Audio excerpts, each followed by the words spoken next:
Are you waiting to build something big? That's the biggest mistake most people make. We refused to wait, we're in our 20s, and we built a home improvement company past $10 million. Not because we knew everything, but because we were desperate enough to figure it out along the way. If you don't want to waste decades playing it safe, and if you're ready to build success earlier and live stories worth telling and stay ahead of the curve, subscribe now. Let's get into the episode. All right, today's guest is Michael Morrissey, a hands-on leader and production manager for AE Landscape Borders in Fort Wayne. After moving from Arizona to Indiana, Michael jumped into AE with both feet, quickly rising through the ranks by soaking up knowledge, embracing the culture, and leading with humility. He's passionate about mastering new trades, staying open-minded, and just hit a big milestone. Paid off your truck, Michael. Let's dive into this journey and mindset that shaped it all. Michael, thanks for coming on, shall we? Let's do it.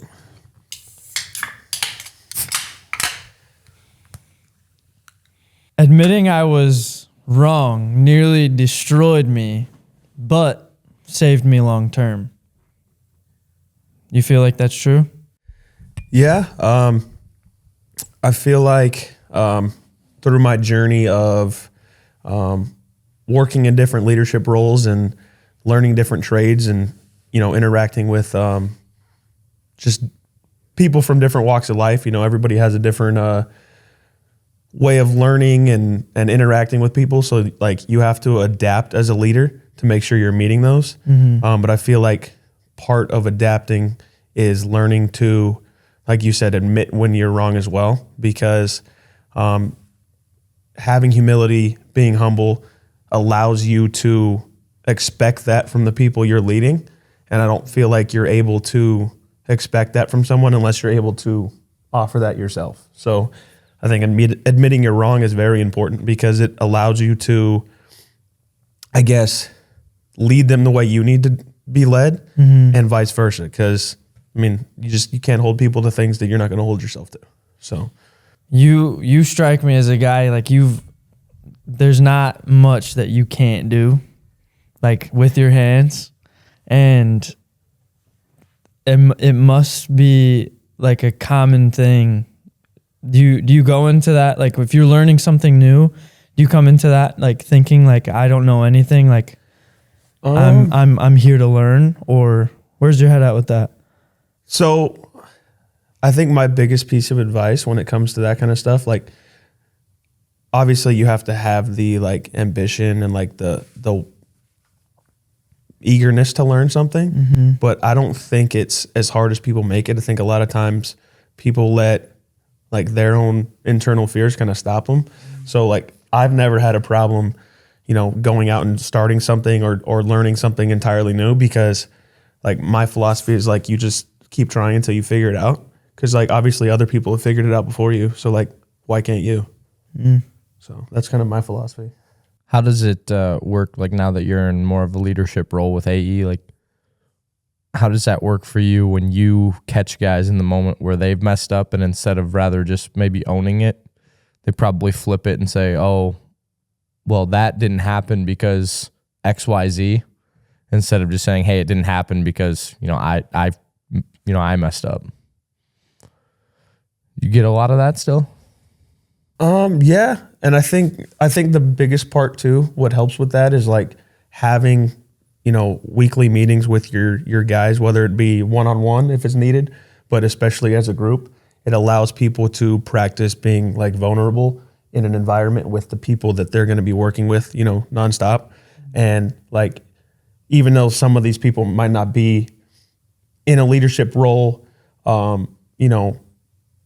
or they're working towards a leadership role, whether it be, higher, lower in the company, wherever, like I feel like they still need to learn the same traits. So say like you're in a group setting with your all your leads and all the production workers, like asking them to give feedback for you shows that like you're open to what you're asking from them, and just keeping open communication, I feel like allows them to, in the beginning, like, kind of deflect and maybe not take full responsibility, but it's like practicing like, hey, like you guys are going to mess up just like I mess up. But like what makes us different is like admitting it, talking about what we can do to fix it as a whole. And at the end of the day, like it doesn't necessarily matter what happened or who did it. It's just like, how are we going to fix it? And like, what do we do to not have it happen again? Yeah. Some of the guys that I have the most respect for are the guys that just like own it right away. Like even if it's not, it might not even have been fully, it might have been me and JP on a crew, and I didn't see, I noticed JP didn't cut the joint fully. Right.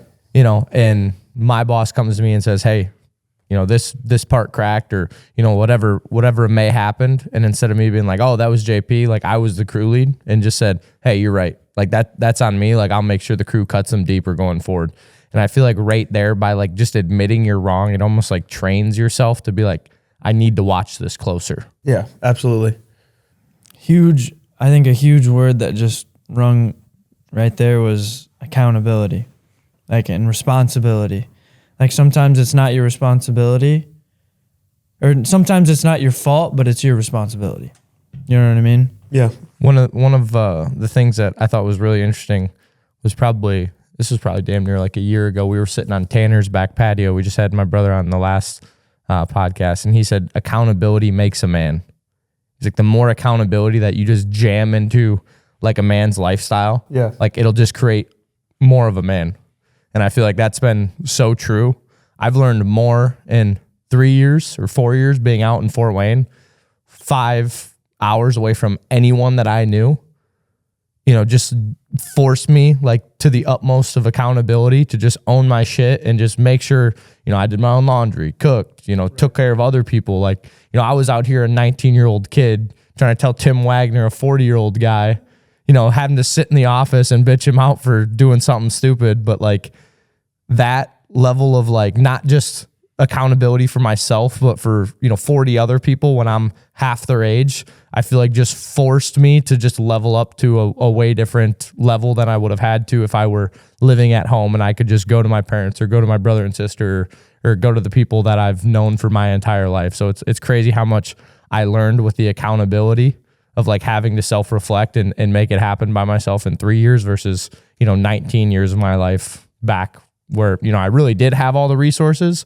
I just wasn't really allowed to mess up because I had all of those people around me. And I think the biggest part of that is going back to like just throwing yourself into things. Mm-hmm. Like at the end of the day, no one's going to force you to take accountability, but like you're the one who has to live with not taking it. And that has like whatever repercussions you want to put into your mind, whether you can imagine or you've experienced them. But at the end of the day, like you're always going to be the last person that like you have to, consult on things, so holding yourself to a standard that you expect from other people. Like it's cliche to say like the golden rule, but I feel like that goes into your work and your leadership and your relationships. Like just be the person you want in all of those other aspects, like, but do it for yourself first. And then I feel like it's easier to then show up in all those other aspects. So like work, like you said, expecting, to be a leader for all these people at such a young age, you kind of had to throw yourself out there early. And I feel like no safety net is probably the way to go. Mm-hmm. I mean, you can't expect somebody else to hold you accountable because ultimately, like, if you can't find it within yourself, like, it's just going to crumble, especially as a leader too. Yeah. How was it moving from Arizona to Fort Wayne? Like, was it hard to keep yourself accountable at first, or was it kind of just like I'm kind of balls deep in this, like I have to? I think the whole process was kind of just a mindset switch early on. Like my wife and I knew, I think we flew out here in July, mm-hmm. kind of decided this is where we were going to call home base. And then like the plan when we got back home was just like, okay, so like, what is our end goal, like our time frame? Obviously you can't always control that, but give yourself like a rough time frame. And then like you've said before, like messy action. We just said, okay, like we got to save up money. You got to make sure like all of our, quote unquote loose ends are taken care of. Got to make sure, we have jobs lined up. And even if we don't, like we still need a place to live. So like we had our house picked out here first before we even had interviews lined up. But like, we just know we're going to figure it out. Mm-hmm. So you just make sure like you come up with like a rough blueprint and then just start working towards it. I think our time frame was off by like 3 months. So nothing too bad. Yeah. Do you feel like, and I guess this is a question for both you and Parker, like, do you feel like the best way to hold people accountable is through reward or punishment? That's a good one. I feel like punishment. You always learn through the bad shit. Yeah. I feel like as much as it's, bad to say, I feel like I was disciplined at a young age, and I feel like that's why I have a lot of the characteristics I have, which, I think you definitely teeter that line. I was just telling Tim that my brother was talking to me last week, and he's like, man, I feel like you were kind of like, and there's a lot of shit that I would go back and change from like my high school days or like junior high days, because like I was a bigger kid, like I was a more popular kid, like I would sometimes, mess around with people or fuck around with people and take it too far. And I feel like that was because at home, my brother would fuck around with me and damn near like, do shit to me. And then I would just like do it to other people. And he's like, dude, that's one thing that I always, wish I could have changed about you is he's like, I feel like you were sometimes mean to other people because I was mean to you, which like, again, I feel like, you need to walk that line. And it really goes back to one of the things that I always say to like, some of my guys when I'm trying to lead them is like principle over practice. Right? Like they were going to the practice of like, beating my ass, like trying to make me tough instead of like teaching me the principle of like why they're doing it. Right.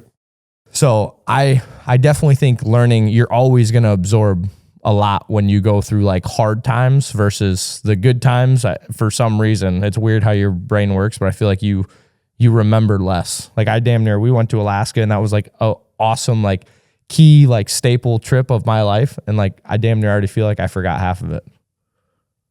You agree with that then, Mike? I think definitely,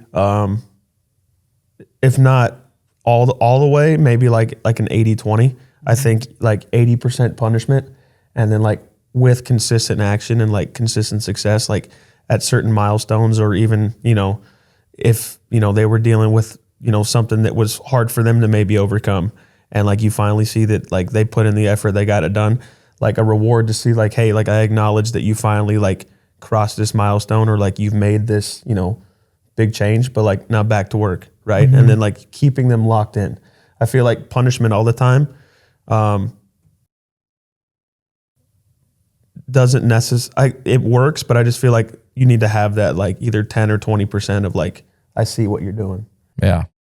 Kind of like even just what like Parker said, it's like the principle behind it. Yeah. Like it's more of like, instead of you enforcing the punishment to them, like make sure that they understand and feel why and that reward could even be something like you pull them aside and just like even words, just being like, hey, like I see how hard you're working. Like I see this, like really appreciate it.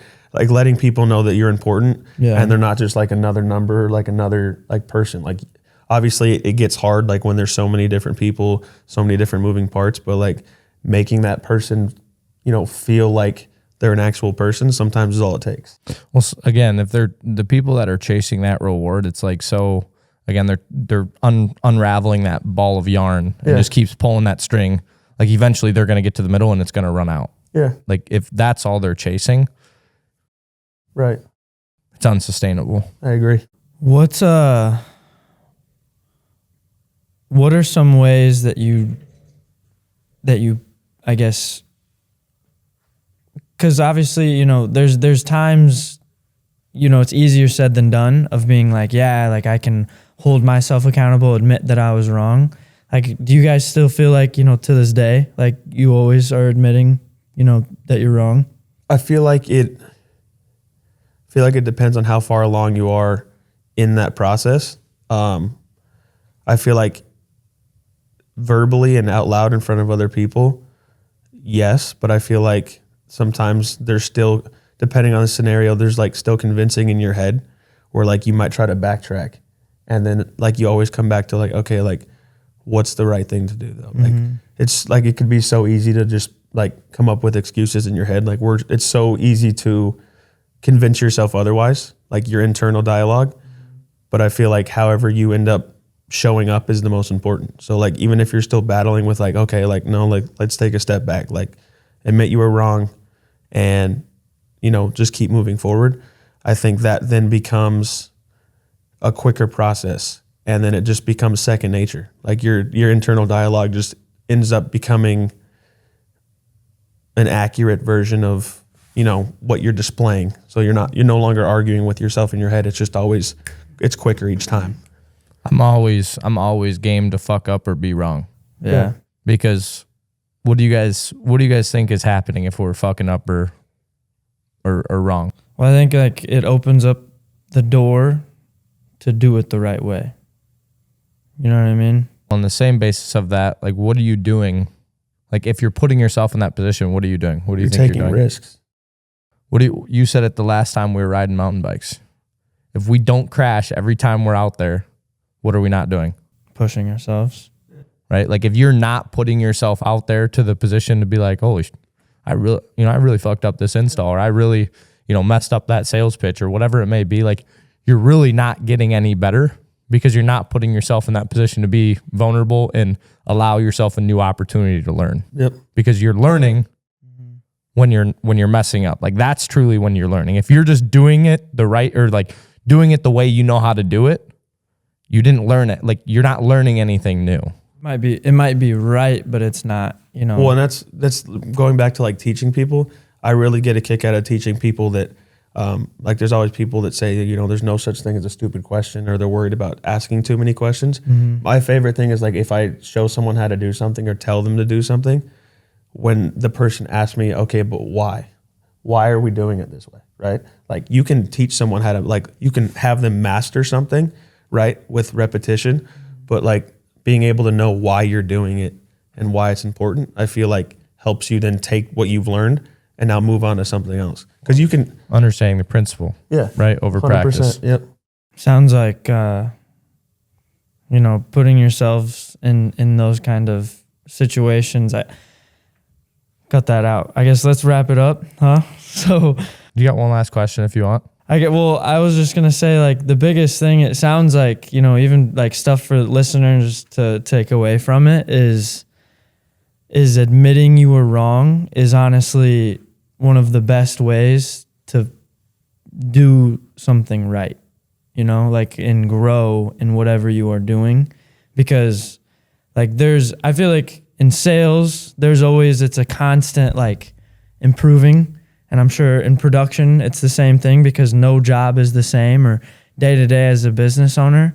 So, like, do you encourage people to kind of take it upon themselves and even, like, look for ways that they're messing up instead of, oh, I'm doing this right? Like, shift attention. Have the accountability and humility to put yourself in the position to fuck up. Because if you do, you're putting yourself in a position to learn. If you're not, like, you're doing what you've always done and getting the results you've always gotten, there's no sort of growth in that. Correct. Like, put yourself in the opportunity to, like, really embrace the hard shit and do something new and mess it up because you just got better.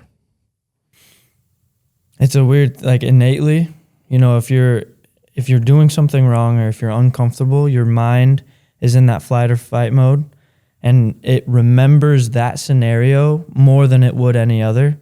And I think when you're in that position of, like, oh shit, like, I did this wrong, like, I fucked up, my heart is racing, like, remember that this is one of the biggest opportunities for growth. And if you admit that you're wrong, you open that door to ultimately do it right. 100% agree. I think that comes with putting yourself in that risk position, and then just having the ability to analyze, okay, like, what am I seeing? What can I take out of it? And, fight or flight, you can take accountability or you can't. But as soon as you practice taking accountability, like, that allows you to move forward now instead of dwelling on that situation. And now you're moving into another position. Now, this next time this comes up, it just goes away.